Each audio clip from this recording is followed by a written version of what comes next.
주일 예배에 오신 여러분을 환영합니다. 오늘은 주연후 제7주 주일입니다. 오늘의 키워드는 이유입니다.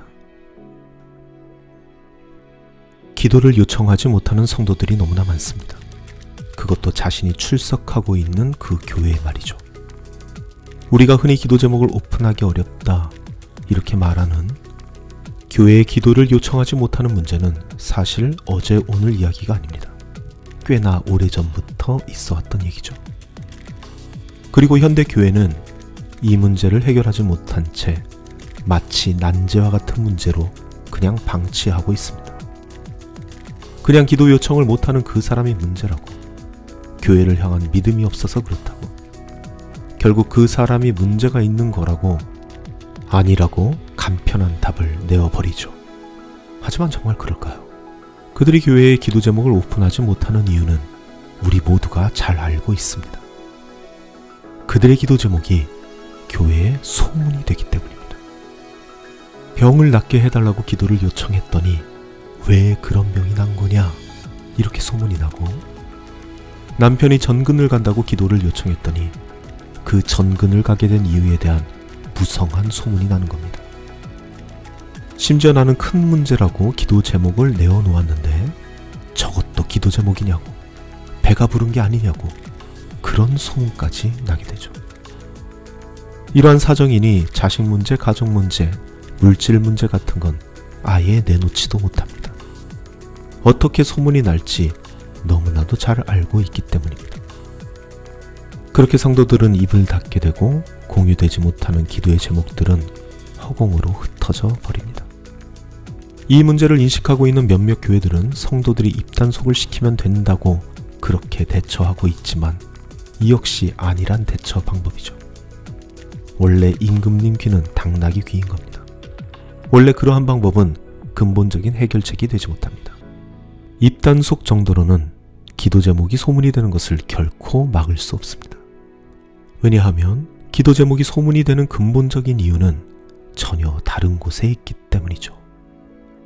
오늘 이 예배의 시간, 우리는 그 근본적인 이유를 함께 짚어보려 합니다. 다 같이 기도하시겠습니다. 우리의 삶을 주관하시는 하나님 아버지, 오늘도 같은 시간에 이렇게 모여 같은 하나님을 바라보는 자리를 마련해 주시니 감사드립니다. 주님께서 마련하신 이 예배의 자리, 우리가 지금 누구 앞에 서 있는지 가슴에 새기는 시간이 되기를 소망합니다. 주 앞에 선 우리, 고단했던 삶의 자리가 새로운 희망으로 가득 차는 시간 되게 하여 주시고, 선포되는 말씀 속에서 우리가 힘있고 살아갈 수 있는 진리를 드리워 주옵소서.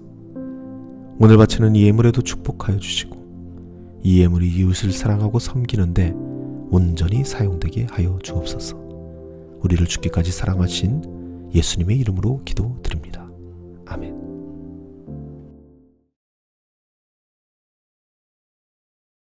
많은 성도님들께서 저에게 기도 제목을 가지고 오십니다. 기도 제목 하나하나가 너무나도 중요하고 간절한 내용들입니다. 반드시 기도로밖에 해결되지 못하는 그러한 기도 제목들이죠. 한국에서 저는 선교사의 포지션을 가지고 있는 사람입니다. 그것도 지구본에서 한국과 가장 멀리 떨어져 있는 나라 중 하나인 뉴질랜드에 있는 선교사죠.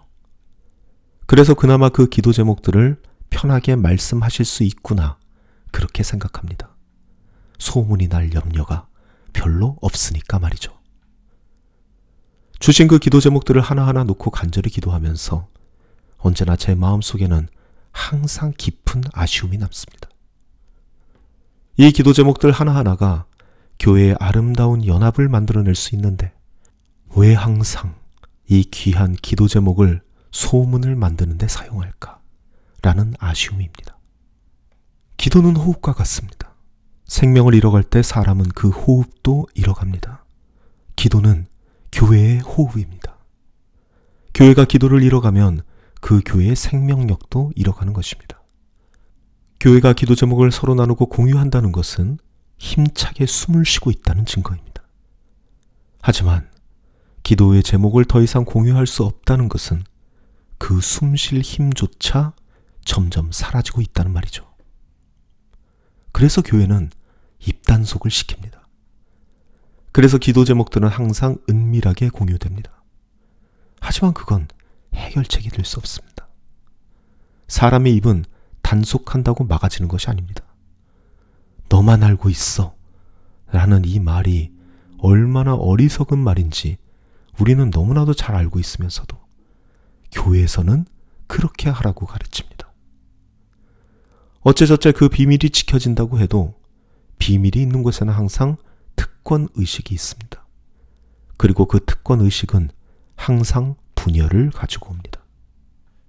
기도 제목이 소문이 되는 근본적인 이유는 전혀 다른 곳에서 찾아야 합니다. 그들이 기도 제목을 소문으로 만들기 전에 도대체 어떤 일들이 일어나고 있는지를 먼저 생각해 봐야 합니다.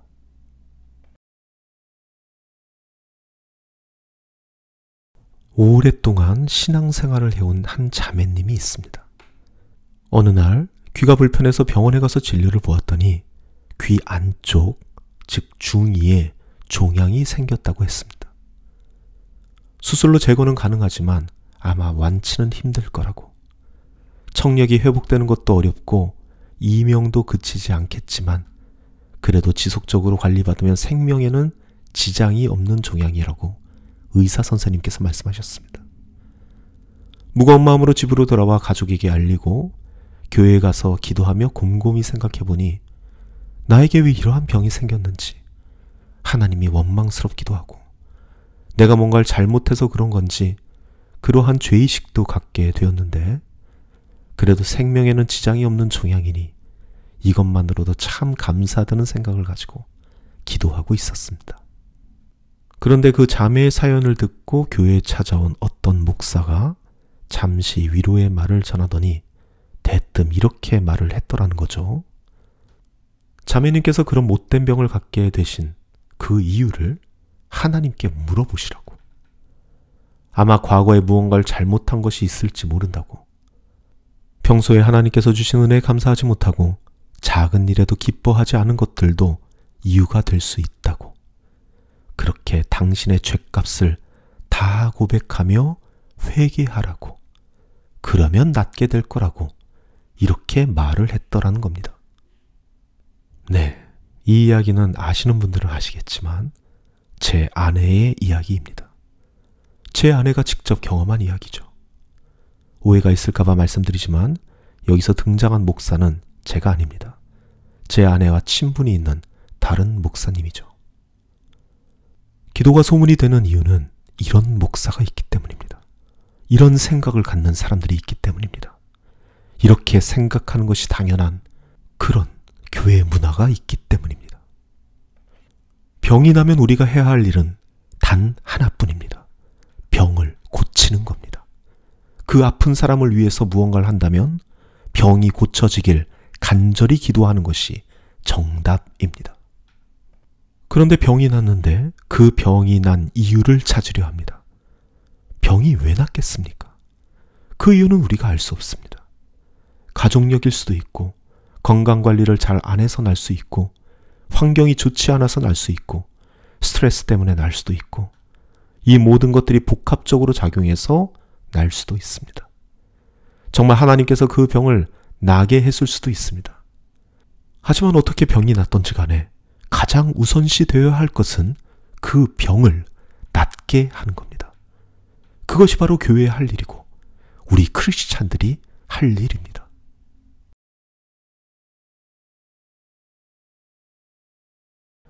오늘 예수님께서는 길을 걸으시다가 태어날 때부터 눈이 보이지 않는 시각장애인을 만나십니다. 요한복음 9장 1절 말씀입니다. 예수께서 가시다가 나면서부터 눈먼 사람을 보셨다. 그런데 제자들이 그 시각장애인을 보더니 가장 먼저 나온 말이 오늘 2절 말씀입니다. 제자들이 예수께 선생님, 이 사람이 눈먼 사람으로 태어난 것이 누구의 죄 때문입니까? 이 사람의 죄 때문입니까? 부모의 죄입니까? 하고 물었다. 시각장애인을 보고 제자들의 머릿속에서 가장 먼저 떠오른 것은 저 사람이 나았으면 좋겠다가 아닙니다. 그들이 떠올린 것은 저 사람이 어떤 이유로 장님이 된 것인가? 라는 질문입니다. 누구의 죄 때문에 장님이 되었냐? 저 사람 때문이냐? 그 부모 때문이냐? 이것이 바로 이 제자들이 가지고 있던 질문의 수준입니다. 그리고 현대교회에서 하는 질문의 수준이 딱 이 수준입니다. 병이 났다는 기도 제목에 그러게 왜 병이 났대? 그 이유를 묻습니다. 정근 가는 남편을 위해 기도해달라 했더니 그러게 왜 정근을 간대? 이렇게 말합니다. 귀에 종양이 생겼다고 하니까 그래, 너한테 그게 왜 생겼는지 아니? 설교 한 판을 돌립니다. 바로 이러한 생각, 기도 제목을 기도 제목으로 받지 못하고 기도 제목을 소문으로 만들려고 하는 생각은 바로 이 왜? 라는 질문에서부터 시작하게 됩니다. 이 왜라는 질문에 예수님께서는 이렇게 답변하십니다. 3절 말씀입니다. 예수께서 대답하셨다. 이 사람이나 그의 부모가 죄를 지은 것이 아니다. 하나님께서 하시는 일을 그에게서 드러나게 하시려는 것이다. 예수님은 지금 이렇게 말씀하시는 겁니다. 누구의 죄도 아니다. 그걸 질문이라고 하냐. 하나님께서 이 사람을 고쳐주시려고 하는 것이다. 그렇게 하나님께서 자신의 일을 그에게서 드러나게 하실 것이다. 그리고 그렇게 고쳐주신 사건이 바로 그 유명한 실로암 사건입니다. 여러분, 실로암은 보냄을 받았다는 뜻을 가진 연못입니다. 7절 말씀입니다.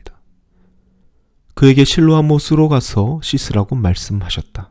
실로암을 번역하면 보냄을 받았다는 뜻이다.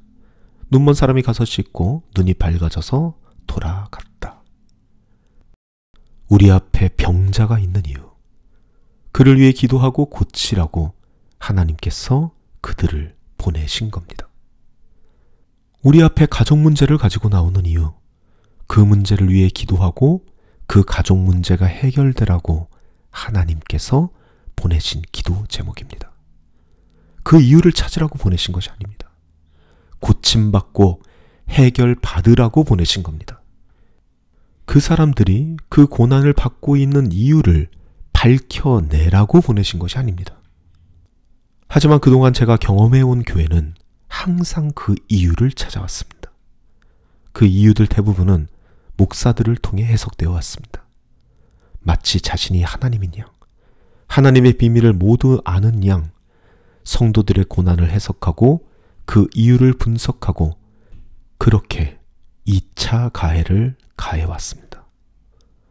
교만이 다른 게 아닙니다. 이것이 바로 교만입니다. 그리고 그러한 교만한 목사들 아래서 교만한 교인들이 배출되었습니다. 그렇게 교회는 서서히 그들의 호흡을 잃어갔습니다. 기도 제목으로 기도하지 않고 기도 제목을 분석하고 그 이유를 찾으며 그 이유들을 소문으로 만들어버리는 그런 곳이 되어버렸습니다. 그렇게 호흡과 같은 기도를 잃어버리며 교회는 스스로 자신의 생명력을 깎아먹고 말았습니다. 지금도 저 강단에는, 그리고 유튜브 채널에는 이 세상에 닥친 고난들을 해석하면서 내가 그 이유를 다 알고 있다고 시끄럽게 떠드는 그런 목사들이 참으로 많습니다. 그리고 그 목사들을 닮은 교인들 또한 등장하기 시작했습니다. 오늘 예수님과 같은 그런 작은 예수들이 참으로 그리워지는 시대입니다. 우리의 기도 제목을 기도 제목으로만 봐주시는 그 예수님의 따스한 곁이 그리워지는 시대입니다. 나의 환난의 이유를 찾지 않고 그저 긍휼한 마음으로 나를 받아주시는 그 예수님이 그리워지는 시대입니다. 부디 우리 지체들은 이 땅의 선한 이웃이 되어서 작은 예수가 되어서 그 따뜻한 곁을 가진 예수님을 닮아가시길 간절히 소망합니다. 사랑과 은혜의 주님, 우리에게 아픈 사람들이 보내지는 이유, 해결하지 못하는 문제들을 가진 사람들이 보내지는 이유, 그들을 고치고 그들의 문제를 해결하라는, 그것을 놓고서 호흡과 같은 기도를 하라는 하나님의 준엄한 명령이리라 믿습니다. 기도 제목을 기도 제목으로만 보는 우리들이 되기를 원합니다. 그렇게 문제를 해결하고 아픈 이들을 치유하는 우리들이 되기를 원합니다. 그렇게 예수 그리스도를 닮아가기를 원합니다. 이제는 우리를 죽기까지 사랑하신 우리 주 예수 그리스도의 벅찬 은혜와 우리를 사랑하사 독생자 예수를 이 땅에 보내주신 하늘아버지의 극진하신 사랑과 우리의 삶의 인도자이자 보혜사 되시는 성령님의 사귐이 여기 모인 주님의 자녀들 가운데 영원토록 함께하기를 간절히 축원하옵나이다. 아멘.